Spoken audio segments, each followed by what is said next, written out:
भाई लोग नमस्कार, मैं कुमार। आप देख रहे हो कुमार रंगा यूट्यूब चैनल, आपका स्वागत है। दोस्तों आप लोग देख सकते हैं कि फिर से आप लोग जो सुपरस्टार खेसारी का कुछ नया आप लोगों से अपडेट देख निकल के आया है। इस वीडियो में हम बात करेंगे इसी क्लिप के बारे में।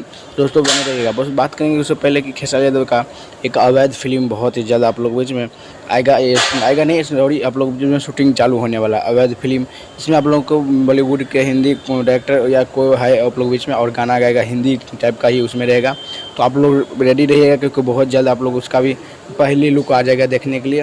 और बात करेंगे इस वीडियो में जो आप लोग रील देख रहे हैं आप लोग बीच में, ये आप लोग बीच में आरा में ऐसे ही सॉन्ग आप लोग बीच में आया था, उसी का आप लोग बीच में थोड़ा थोड़ा क्लिप मतलब अंतिम में था 2 मिनट के बाद। तो उसमें आप लोग ये क्लिप थोड़ा सा भी कोई वीडियो रिकॉर्ड करके और वो अभी वायरल कर रहा है। तो एक दिल से थैंक यू है कि आप लोग गाना के बाद वायरल कर रहे हो, अच्छा है ऐसे।